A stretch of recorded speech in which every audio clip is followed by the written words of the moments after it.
Esses anos todos, eu tenho vencido as enfermidades, nós passamos várias pandemias nesse período, e o segredo é, eu falo para meus anticorpos, eu pego a base de uma oração de Davi, que Davi fez lá no Salmo 103, e eu falo literalmente para todos os meus anticorpos, eu falo para mim mesmo, eu digo, meus anticorpos, vocês são mais fortes, vocês foram feitos por Deus, vocês são poderosos. Eu digo, olha Jesus dizendo para mim que sou a autoridade de vocês, estou liberando essa força para vocês. Eis aí vos dei poder para pisar serpente, escorpião, cobra venenosa e toda a força do mal, e nada vos fará dano algum. Eu digo, meus anticorpos, parta para cima, esse invasor, eles não são de nada, eles estão desacatando, o corpo é meu, e nós temos a autoridade e temos o nome de Jesus. Esse mal está afrontando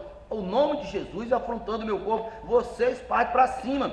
É assim que eu me corto, muitas vezes, é assim que eu gosto de aventura, eu gosto da selva, muitas vezes eu me corto, eu não tomo remédio, automaticamente o meu corpo sara. Então, se eu pego um corte fora de mim, eu sei que meu corpo automaticamente produz para me sarar, como as árvores fazem. Então, naturalmente, todas as vezes que eu sinto sintomas interior, no meu interior, eu tenho paz. Por quê? Porque eu sei que esse mesmo princípio irá acontecer dentro de mim.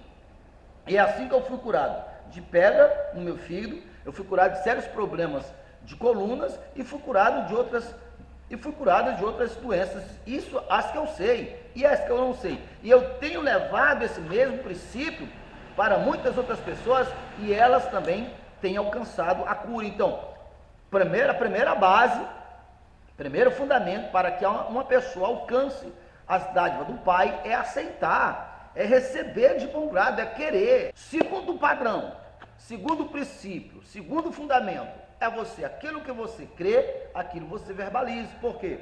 Com o coração se crê e com a boca se confessa. Então, foi com as palavras que Deus criou todas as coisas que hoje existem. Aquela mulher que tinha um fluxo de sangue, ela disse em seu coração, porque tão somente se eu tocar na sua roupa, eu serei curada. Então, quando ela tocou, ela foi curada. Primeiramente, ela falou. Davi disse, ô seu circunciso, eu vou cortar a tua cabeça e vou te entregar a tua cabeça às árvores, e vou entregar a sua cabeça aos urubus. Primeiro Davi falou, segundo aconteceu. Então, você precisa entender, as tuas palavras são armas poderosas, são ferramentas de batalha. Com o coração se crê e com a boca se confessa. Agora veja só, um segredo, eu digo para você, e esse segredo serve tanto na hora da cura, quanto para ser curado para qualquer outra coisa. Você nunca entre pelo polo negativo, você nunca entre pelo lado negativo. Como por exemplo, você está sentindo um sintoma, aí você diz assim, eu quero ser curado, eu vou ser curado, ou Deus venha me curar. Observe que a tua palavra já está indo na substância da falta, está indo na substância da morte, está indo na substância, se conectando à substância da morte. Senhor, venha me curar. Você está vendo? Você está no negativo. Você está querendo apagar o fogo, colocando mais lenha no fogo. Então entre pelo polo positivo, entra pela palavra da fé, entre pela vida. Senhor, obrigado, porque o meu corpo está sarado. Obrigado, porque eu sou curado. Então, eu sou curado, eu sou saudável, eu sou próspero. Então você está afirmando, porque aqui você está entrando pelo polo da vida, você está em Deus, você está, eu sou curado, eu sou próspero, eu sou. Se você vai, venha me curar, você está dizendo, eu sou enfermo. Por quê? Você está, o simples fato de você estar querendo a cura, é o suficiente para mostrar que todo o teu ser está recebendo, que você está na falta, você está na enfermidade. Então, este é o segundo princípio. E o terceiro princípio é a materialização, é o agir, é quando você tem que pegar o teu corpo e agir de comum acordo com o que você crê e com o que você falou. Então, faz o polo dos três. Três são os que testemunham no céu. Três são os que testemunham na terra. Aqui também tem um padrão. Meu corpo precisa se alinhar esse princípio de três para alcançar uma unidade, porque o universo, o céu, porque o reino de Deus, o reino espiritual, precisa desse padrão, dessa concordância, para que se alcance o resultado final. É por isso que quando Deus fez a terra, está dizendo, façamos o homem a nossa imagem. Como seria isto na prática? Nós estamos falando de cura. Você sentiu sintomas, você orou, você determinou, você deu ordem para o seu corpo, então reaja, ande, faça, se exprima como se você não tivesse enfermo. Obviamente, mesmo você sofrendo a limitação, você vai até o ponto, mas você não pode dar vida, ou seja, deixar a natureza da enfermidade fazer o que ela quer, fazer o que ela manda. Você deve enfrentá-lo, obviamente, até no ponto que a tua capacidade permite. Quantas vezes já aconteceu comigo eu orar para a pessoa, problema na perna, e eu perguntar após, e como é que está a sua perna? Ela vai mexer com a perna, isso aí está doído, está do mesmo jeito, eu digo, levanta. E às vezes ela faz um esforço para levantar, eu digo, vem até aqui. E muitas vezes, quando a pessoa vem a caminho, que ela percebe, a dor desapareceu, os sintomas desapareceram, a pessoa foi curada. É claro que nem todas as vezes acontece a mesma coisa. Porém, porque cada pessoa é diferente uma da outra. Mas mesmo acontecendo da primeira vez, esse é o padrão. Você tem que estar nesse padrão e aquela convicção. O poder de Deus é maior. A força que está dentro de mim é maior. Se você está lutando, se você está enfrentando a escassez, obviamente segue o mesmo padrão. Você tem que falar, eu sou próspero, eu sou rico, e você pode citar, porque Deus me deu todas as sortes de bênção. Você pode citar até se encher, até seus corpos se encher, até seu interior se preencher com essa certeza, porque aqui tem tantos mistérios, tantas maravilhas, mas eu quero citar o que está escrito ali em 1 Coríntios, capítulo 1 e o verso 5, que Deus já nos enriqueceu em Cristo com todas as habilidades, com toda a capacidade. Quando uma pessoa crê e ela traz o Espírito que corresponde à semente, o Espírito que é a semente, que é a força, vai desenvolver as minhas habilidades e ela vai agir fora para criar a oportunidade que eu preciso, porque Jesus, ele é a porta. Ele diz, quem entra por mim, entrará e achará pastagem. O Senhor é meu pastor e nada me faltará. Ele me guiará por pastos verdejantes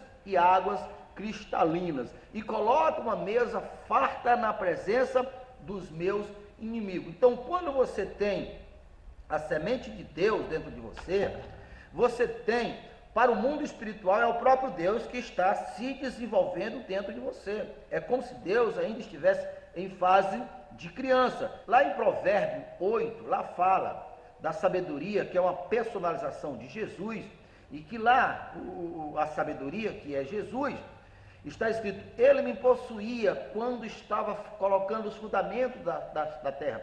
Quando ele estava colocando os fundamentos dos mares, ali estava eu como uma criança. Então essa criança, quando você crê na palavra, quando você entende e aceita, essa criança começa a se desenvolver dentro de você. É o que Paulo está falando em Coríntios 1 e o verso 5. Deus nos enriqueceu nele com toda a habilidade, com toda a capacidade, a ponto de nenhum dom, nenhuma habilidade nos faltar. Essa habilidade, esse espírito começa a desenvolver dentro de nós, é desenvolver Jesus em nós. Aí Paulo conclui dizendo, aponta o nosso testemunho das nossas habilidades se assemelhar ao mestre, porque de fato é novamente o verbo se fazendo carne.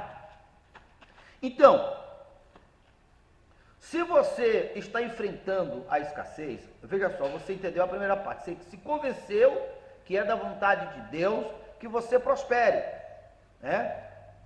Porque aqui também, do mesmo jeito que as pessoas têm medo de simplesmente aceitar a cura como a vontade de Deus, não sei por que elas têm medo, mas elas têm, e eu digo isso com experiência própria, eu tenho 20 anos ensinando isso para as pessoas, e as pessoas depois de esgotarem todos os questionamentos, elas adoecem Paulo, elas adoecem Timóteo, elas adoecem Jó, elas usam tudo que elas podem para se justificarem o porquê que não é assim, que a pessoa enquanto estiver nesse mundo tem que sofrer, que o justo tinha que sofrer, que Jó era justo e sofreu, e se sofrer e se questionar é porque não é fiel, não é verdadeiro. É uma coisa terrível, mesmo sendo pessoas verdadeiras, pessoas sinceras. Mesmo princípio, quando se diz respeito à prosperidade, elas simplesmente têm medo de aceitar a ideia que Deus é o Deus provedor, Deus é o Deus da provisão. Existe um depósito de prosperidade inesgotável. Olha só, como é bom respirar, né? Eu respirei oxigênio. Se fosse para você comprar, quanto você daria por oxigênio? E olha, nesse exato momento tem 8 bilhões de pessoas sugando oxigênio e não falta. Não falta. E os pássaros? Você já imaginou quanto custaria para sustentar todos os animais do universo, os pássaros? Pare e pense sobre isso. Olha Jesus falando. Deus não sustenta os pássaros? Deus não sustenta os pássaros? E nunca faltaram para eles? Olha os lírios. Nem Salomão na sua glória se vestiu tão bem. Será que Deus ama mais os pássaros do que ama você? Claro que não. A questão é que os pássaros, eles não têm o livre-arbítrio e naturalmente o céu age a favor deles. A propósito, aqui tem uma coisa muito impressionante, maravilhoso. Se você entender, você muda a sua vida. Eu assisti uma reportagem explicando que em uma certa ilha ao redor do oceano, algumas espécies para se desenvolver lá tiveram que se multar, porque lá a ilha não tinha muitos recursos e principalmente a água. E lá tinha, então naquela ilha a única maneira de armazenar água era umas pequenas conchas, os cactos. Então aqueles cactos acumulavam água.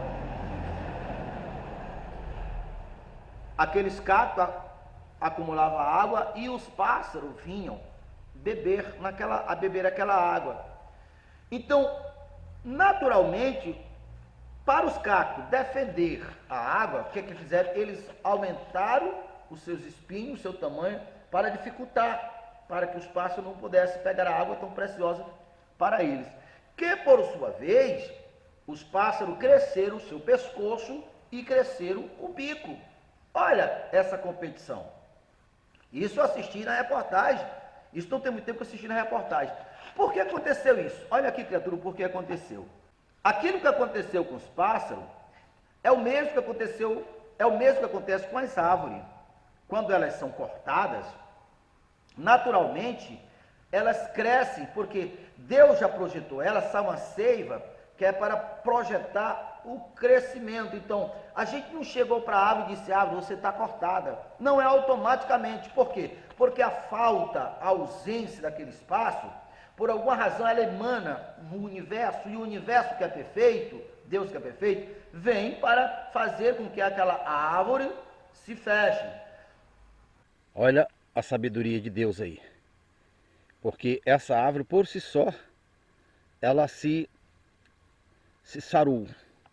Então, nós somos mais importantes do que essa árvore. Pode ter certeza que o mesmo processo, quando você deixa, quando você acredita, acontece dentro de você. Porque nós somos mais valiosos do que essa árvore. Quando uma pessoa crê em Deus, acontece a mesma coisa no seu corpo. Ele se corta ou tem alguma ferida, naturalmente o corpo reage para eliminar o invasor e para consertar a ferida. Não é assim quando acontece um corte no seu... Não é assim quando acontece um corte com você? Pois é, foi isso que aconteceu com o pássaro. Por um lado, uma vez que o pássaro,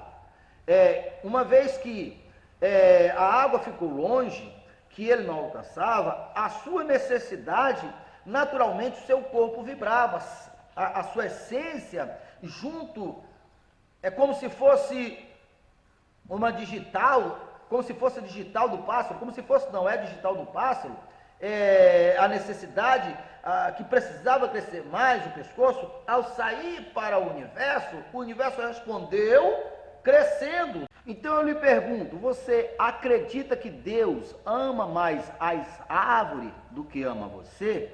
É lógico que não, você é o melhor da criação de Deus.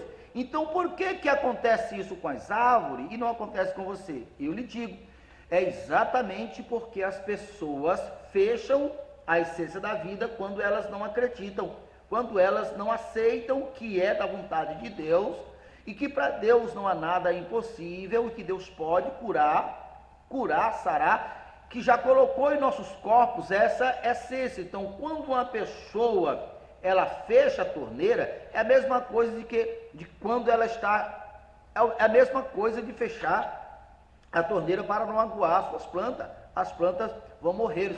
E eu tenho observado que as pessoas têm até medo, é isso mesmo, as pessoas têm medo, eu me esforço para convencer as pessoas, mas a cura não é boa, criatura, a cura não é coisa de Deus, a cura não tem a ver com a saúde, com a vida, então assim sendo vem do lado de Deus, mas o simples fato, mas a maioria das pessoas, quando eu falo que é da vontade de Deus que ela viva sem adoecer, elas simplesmente têm medo, elas acreditam que se elas acreditarem nisso, estão acreditando, tipo assim, uma pegadinha, estão acreditando em algo e Deus vai punir elas, Deus não vai se agradar dela, na cabeça delas, tem que sofrer mesmo, Deus gosta que uma pessoa sofra porque tem que sofrer, para provar que mesmo o sofrimento não abandona Deus e que não diz que Deus,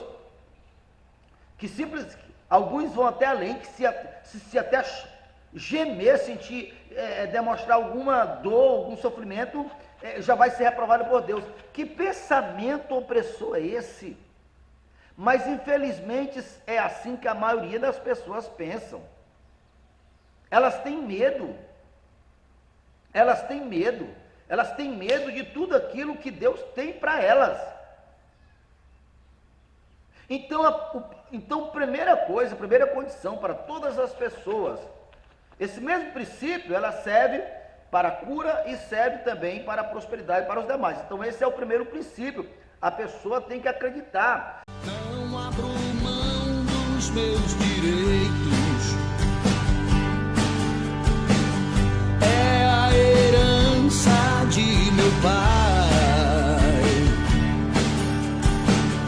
o meu nome